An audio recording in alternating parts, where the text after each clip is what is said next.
as an addendum to the last recording, talking about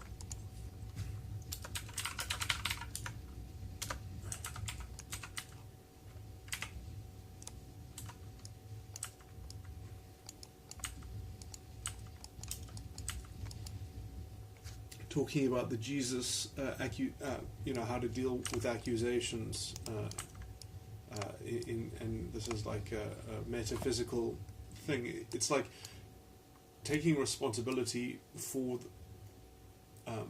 and changing the issue to the context of the accusation, because it's like you have a similar problem when you're dealing with someone with a kind of borderline personality disorder. Is like you can't make them be different. You can't make them, because it's like they have a particular angle of purpose that they are executing on already, and you can't argue with them on some level. It's fruitless to create an argument with them, because they won't hear it, because they didn't ask to question what it is that they're doing. They have no sense of humility in that, that there could be something else to consider. And so, essentially all you can do is illustrate to them that they are arguing like a vampire. So it's like, and you can see this in the same kind of political manifestation of a similar kind of ideological strategy. Is you can't, you have to almost be prepared to go with them on it, to help illustrate them the error of their own internal stupid presumption, let's just say, because the ideology is not built to criticize itself. It's not capable of doing so. It's not that dynamic, because it is a form of kind of ideological so the root of the accusation is the problem, let's just say. And so you take responsibility for that by accepting that the accusation is being made. You don't accept the content of the accusation, and you make it about, well, how is it being made? You're making that the issue. And therefore you're illustrating that they're arguing like a vampire by going with them in such a way as to fully bring out the essence of their line of reasoning. You're illustrating to them their ideological idea, so that you're in fact making their decision, their ideological position manifest. You're helping manifest that, so that they can review it then. They can see it, the full context of it. And you see, without doing some manner of that, there's no way that they can hear an alternative position. There's no way that, because they're not asking to question their ideological position. So, the way of illustrating to them that they're arguing like a vampire is to be silent before the accusation, so that they actually, because in some way the accusation, because of its own intellectual dishonesty in its premises, gets away from having to review its premises by getting into an argument early on, so that it can just sort of defeat what it's hearing in reaction, so that it can continue to reactively mount itself in opposition. But if you just let it go its own course, if you give it everything that it's asking, essentially, and you are silent, so that they are the only participants in fully manifesting the consequence of the content of their thinking, then at least you give you give the space for a materialization of the context. You allow them to manifest the full context of their purpose, let's just say. But that's the whole thing, is that it has no purpose. It's purposeless, because its purpose is to react. The purpose of the accusation is to be reactive to something. It has no creative potency, and so it only exists in the shadow of something else. It only exists as some kind of underdog position. And when you give it all the power, when you let the mob crucify you, what you're doing is you're creating a teaching moment in which people can teach themselves, essentially. Because just saying you're wrong and getting into an argument about accusing them of being wrong as a counter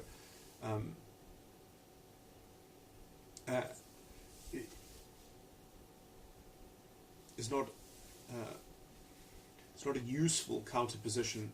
And you see that usefulness, that is what you're sort of elevating the whole stakes to in terms of the efficacy of interaction, by taking full responsibility in the moment for the situation in which you are being accused, and that you're essentially giving them energy, sharing with them something that allows them to manifest manifest a full illustration of the content of their state, the spiritual state, the state of their purpose, the content of their purpose. You're letting that be rendered fully in the world, and because it's a true rendering of everything, of anything, is useful, because that will give them at least some nugget of reality upon which that they can start being honest, that they can engage in some kind of honest self-reflection, that there is some kind of basis upon which communication is then possible afterwards, because everyone knows that something real has happened and everyone won't be able to question it. They might not be able to describe the content of the realness of what has happened. They might not be able to define it, but the event will be there, and it can be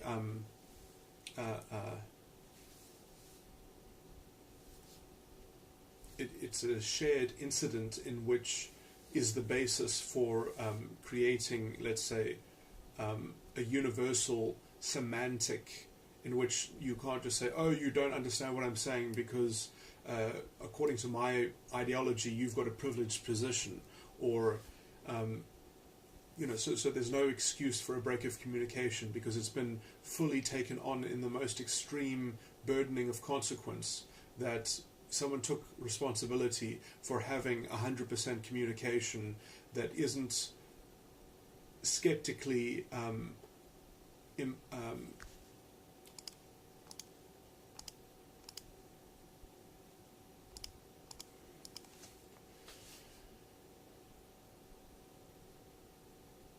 that isn't sort of tainted with a possible skeptical clause against it. It doesn't have a kind of defective that is immune in essence to argument, and argument in the sense of this kind of ideological slavishness of people.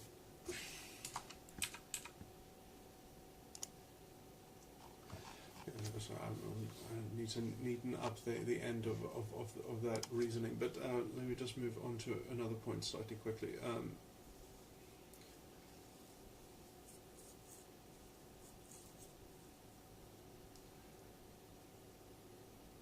You can illustrate this slightly.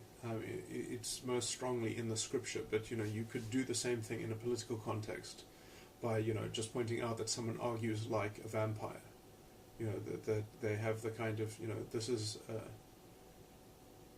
it's a bit too cheap to kind of throw out there. You have to say it with the right inflection, but and know what you mean when you're saying it. But you can see this in the kind of in the fascist SJW political wing.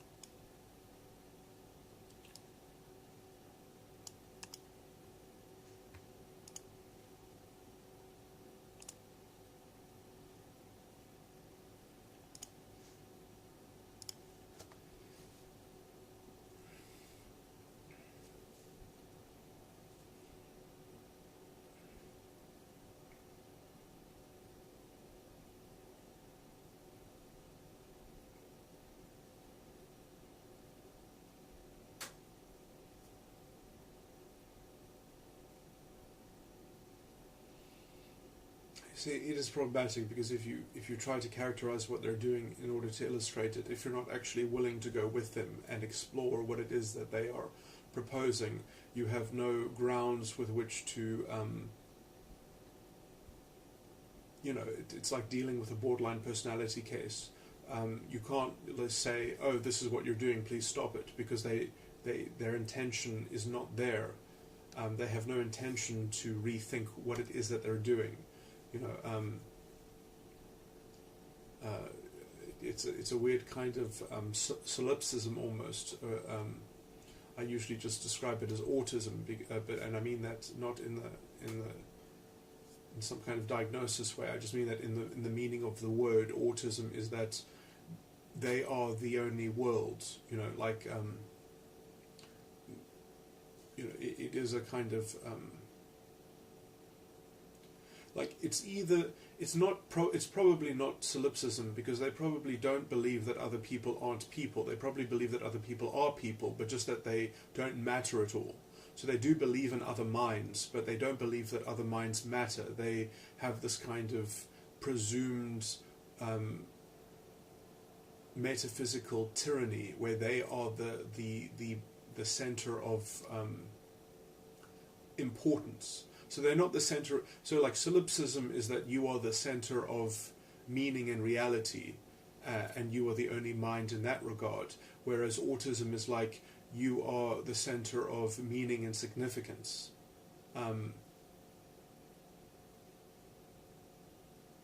So you can believe in other minds, but it's just there's this kind of it's almost another word that I would use is it's I mean obviously there are different manifestations of this, but it's the same thing as what I would when I use the word sociopath, because people use sociopath and psychopath interchangeably. I have sociopath to me means someone who essentially cannot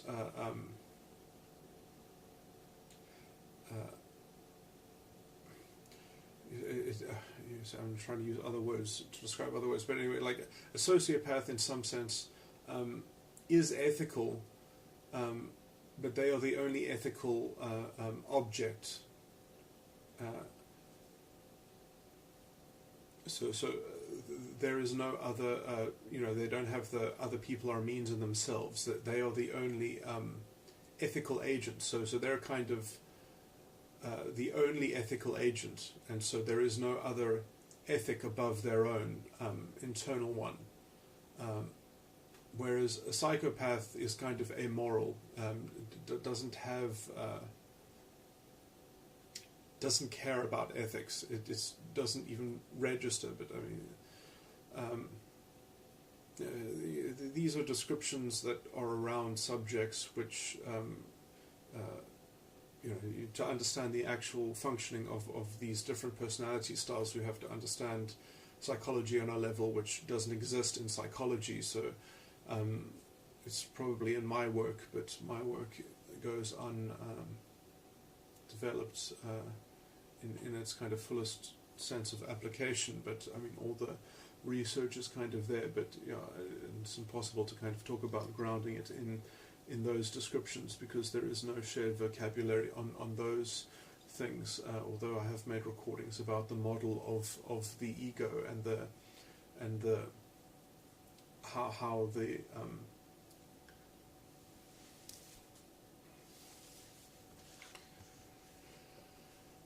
how the personality is structured. But anyway, horrible tangent. We need to get back to the ideological thing. So borderlines can say anything. They can say that they want help. They can say that they want to change. It doesn't matter, because everything that they say, they're effectively talking to people who they want to be their puppets. So it literally doesn't matter the content of their words. Whatever they're saying is just a kind of longer form of manipulation. It's just like it's a more, it is a very kind of covert, long game of re-employing the same strategy, because what essentially they'll do is they just want to calm you down and calm down the situation, so that the situation will eventually come back around to a situation where they can hook you with the same tactic that they were doing before that initiated the whole accusation. So the accusation, I mean, if they could have it their way, they wouldn't have to resort to accusations. They would just get complicity. But the whole thing is unsustainable, because you need to generate drama. You need to generate some kind of, the whole borderline thing. The problem is that to operate that as a thinking mechanism, and if you are in a relationship with people or around people who are, let's say, borderline, you have to get them, from the borderline person's point of view, just not out of their intention, but out of just the mechanics of how they operate, they have to manufacture some level of criminality around them in terms of like thought crime or ideological crime. They have to generate just something that will absorb the wrongness of, because you see, they are the center of significance, and at some level that makes them responsible for everything.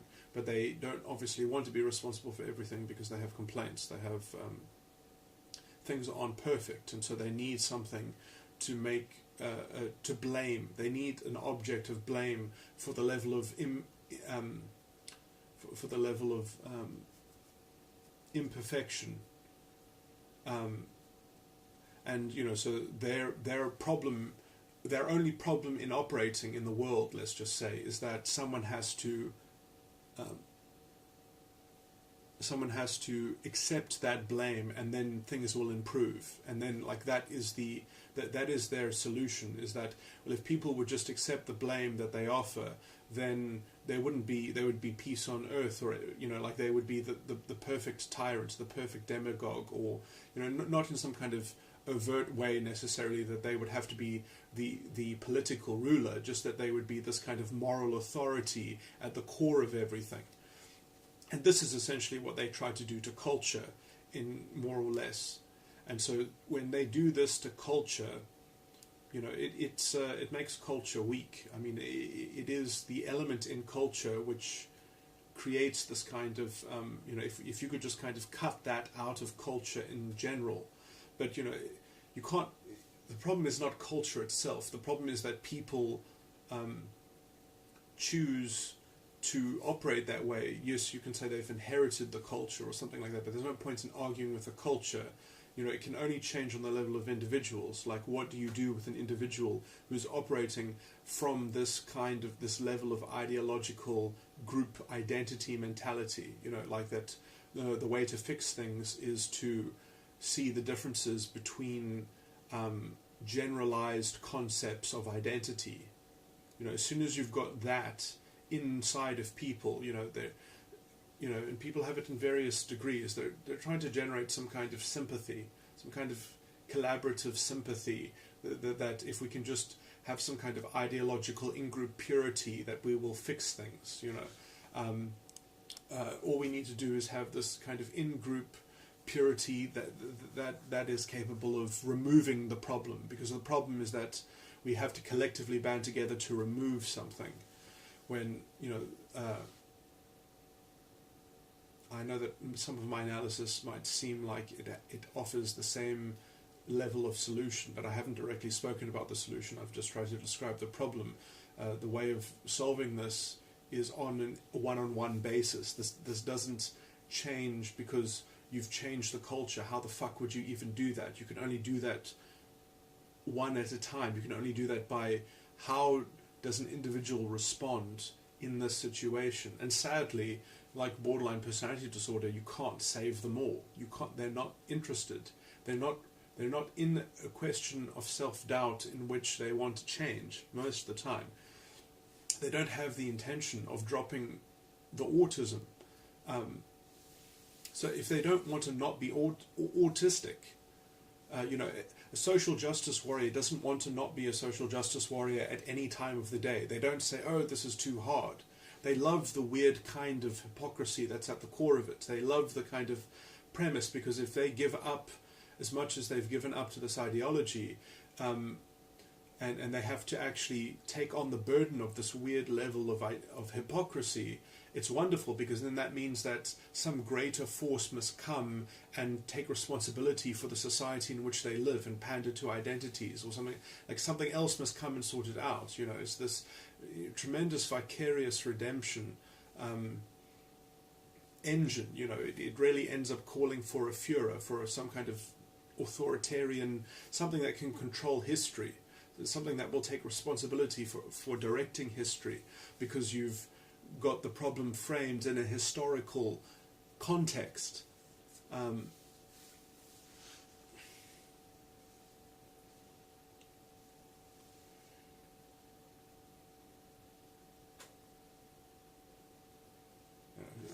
Defining the problem as in terms of historical narrative, and that, you know, and then your solution is that your group needs to be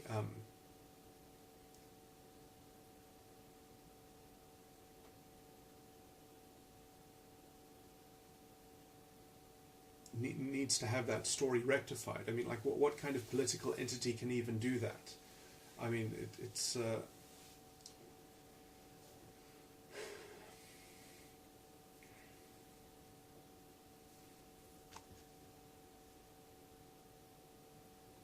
I mean, only an abysmal one. And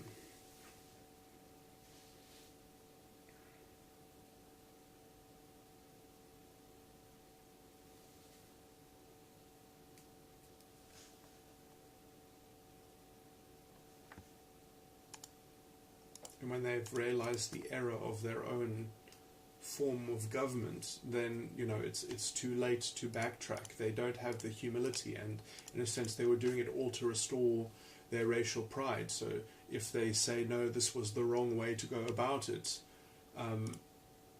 it's like a 180-degree shift. They can't backtrack that much.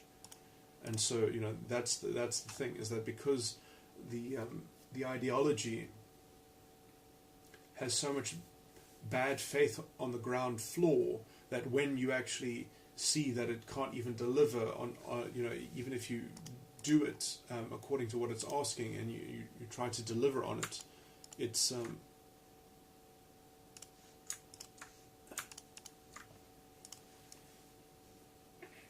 you know, when it starts making overtly a greater mess of things, the more you double down on it.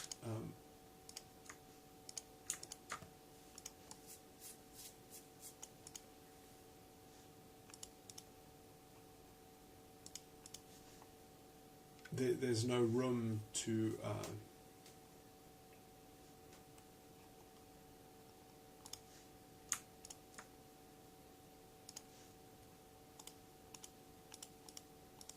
in that sense, it can be better to just let it, let's say, get itself out early.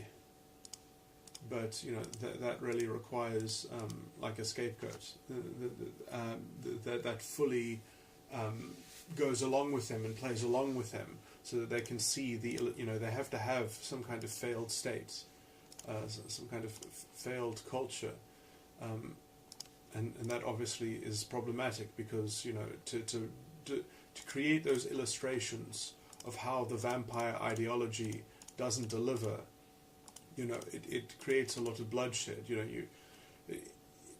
it's like I think Rwanda. You know, the aftermath of Rwanda is a good, you know, sort of the cultural aftermath. Would be interesting to see how they detail the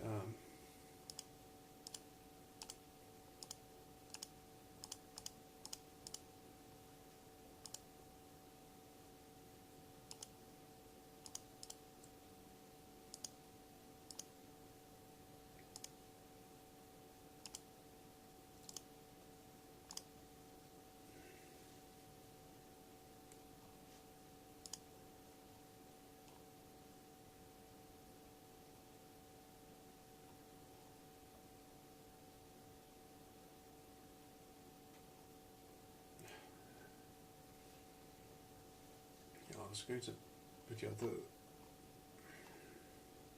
whole idea that you can remove an issue without confronting it directly, that is the kind of the core critique of the ideology, and you can only bring that home by illustrating it fully, by engaging in it, let's say in the most kind of honest way possible, and not relenting into it and giving it some kind of internal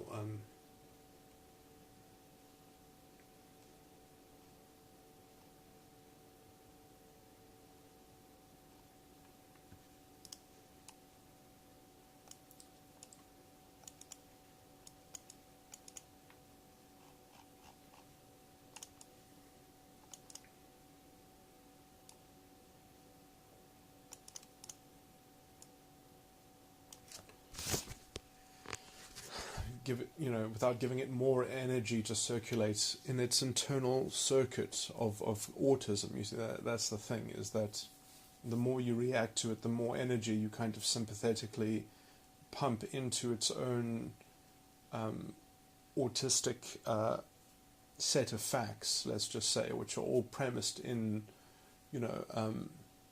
some solid state of identity. So for the borderline personality disorder, they are the only judge of reality and meaning and significance, reality in the context of significance and importance.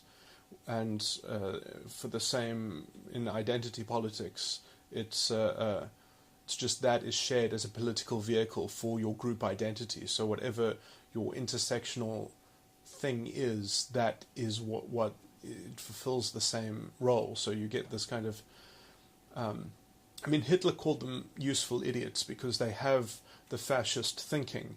They just have one extra belief, which is some kind of a quality of outcome which they can use to destabilize democracy. That they can use to kind of critique democracy from within it and bring it down and destroy all the kind of institutional integrities and the rule of law.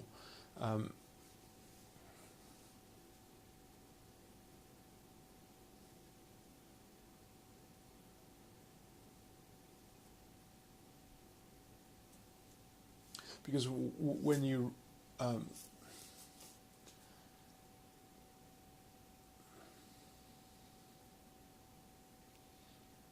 because you have to create something that can actually pander to identities, and therefore solve the ideological accusation which is mounted against the system. So you need a system that can counter those forces. And represent the morality of the kind of the relativism of that identity. So you've kind of got, and the problem is that it kind of works as kind of when you're advertising this as propaganda, but when you actually have power, you can't ever deliver on it because it's just fucked. It's just because you end up having to construct the legal apparatus of a state that can only run on legal positivism because it doesn't essentially have the rule of law. So you have to kind of define the law in some kind of semantic mess that can pander to the ideological edge, which is metaphysically in a kind of spiraling autism that needs an outside force to blame for its own position of because it's premised in not being responsible, but being fully the moral authority on everything. So it has the final word, and it gets none of the accountability for any imperfection. So it has to find something that will mop that up for it, some kind of historical reasoning, and then you can positivistically make a law that is in the image of fixing that problem that is defined in history. So you're politically fixing historical issues, which, is the most absurd way to have any kind of authentic transformation. Because, you have to deal with defining the problem in the present and how does it manifest in the present? How does it exist in the present? Not why did it happen? The rationale as to how we've landed up this way has got nothing to do with how to fix a problem. Like someone can break something. That doesn't mean that you fix it by doing everything that the person did to break it backwards. That's backwards thinking. That literally is, and so when you've got that kind of oversimplification and these ideological conflations between history and morality, and everyone, and they, if you do that, then everyone has to represent their identity faction, because otherwise there's no way to implement that kind of ideological shortcut to making the situation better, supposedly. And then when it fails, and when it's ineffective, and when all it does is set up an incredibly centralized, tyrannical political force that directs and controls everything, and then everyone ends up fighting for scraps on the table of the controllers, because it's kind of centrally planned, and everyone has to wait in line, and then the only thing you have is that the people waiting in line are, they get their position in the queue based on the identity justice. So, it only works as long as you have someone to have at the back of the line. And everyone can collectively believe that, yes, that identity deserves to be at the back of the line as we wait for the scraps off the table of our political saviors. So this is the actual reality of how and then if anyone in the line says maybe we should have had a decentralized system, maybe we should have had private small businesses that could actually effectively develop the economy, then that person is part of the identity that needs to be at the back of the line. And so the system protects itself like that, is by creating this kind of orthodoxy. Don't step out of the line and believe that there must be a line. If you don't believe that there must be a line to get what you deserve from the moral arbiter of your executive political system that rules everything, then if you don't want there to be a line, then you're part of the identity that needs to be at the back of the line. That is social justice. And that is essentially all fascist thinking. The difference is that social justice probably sees different identities and will put them in the line at different points, whereas fascism more clearly just wants to have one enemy and really go after that enemy, and then it reaches the ideological breaking point even sooner, because as soon as you exterminate the enemy, you've got a real fucking problem, because how do you keep your system going culturally? This is why Hitler originally never wanted to kill the Jews. He just wanted them to be in a separate country, and he definitely wants there to be other countries, because if you don't have other countries competing with you, you have no hope. You need a kind of perpetual war to sustain fascist culture. You need to have this kind of perpetual threat of other identities to have social justice in the social justice warrior fascist ideology, and it is exactly, it is inherently racist. The premise of social justice is inherent racism, that you believe that people are their factional group, that is essentially what they are. And then, but you can. It's okay to be racist in that way because they justify it. Because it's not okay. I'm just saying this is how I speak to illustrate the point. They can think that it's okay to be racist in that way because they also believe in equality of outcome. So because of those two things together, it justifies it. And then when equality of outcome eventually destroys any kind of workable society and everyone, then you just end up having to kind of compromise to the point of accepting some kind of expedient thing. This is why there were so many gays who were Nazis, who loved the Nazis, who were in the Nazi party, because this is the progressivism that the Nazi philosophy provides to people. It's a lie, and it eventually, the very superficial veneer, because it doesn't work. This ideology does not offer progress. It offers a kind of artificial progress until that artificial progress can no longer be sustained, and then you have to expediently just kind of dumb it down into a kind of ethno-fascist state that's just radically, and then everyone kind of feels betrayed, but you can't argue against the government at that point because they control the military, they control the police. You can't talk out. You don't have a democracy anymore, so you're fucked. You're in a runaway civilization ruled by tyrants like Julius Malema. So he will live in his Nkandla, in his big, castle, whatever, and he will say, oh, I'm doing everything for the small people. It's just like fucking Venezuela. Just, you could say that the socialists do it more on a kind of just intellectual, class-based, whereas when it's about identity, it gets usually much more vicious, although, it doesn't really matter why you're starving. You ask a Venezuelan, their government has become an authoritarian, undemocratic, fake vessel of a kind of self-indulgent ideological lie. It's the same level of salvation from, that the guy at the center is going to solve the problem for you. And it's easy to sell people this, because you say, this is the way to make things better. And look, I'll prove that we'll make things better because we're prepared to attack the enemy identity. We're prepared to go after them. We're prepared to make people hurt like you have hurt. So it's this kind of hypocritical sympathy that this justified relativism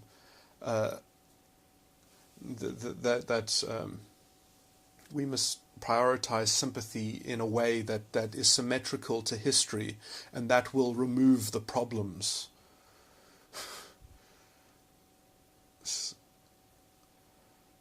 It kind of works if you buy into their presumptions, but they're all delusional. I mean, all the presumptions about how you can put history and project it onto the present and make people represent history in the present, and so when you do things to them in the present, you are at the same time fixing history. I mean, like, what is the point of fixing history? I mean, like, it happened already. You can't argue with it. So because they've got people bought into this idea that history is something that can be directed by a strong enough political force or a strong enough cultural force, and and the idea that is even worth doing. I mean, it's just fucking horrendous.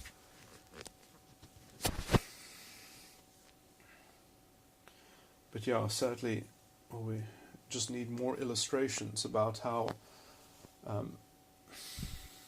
useless this kind of emotional logic is.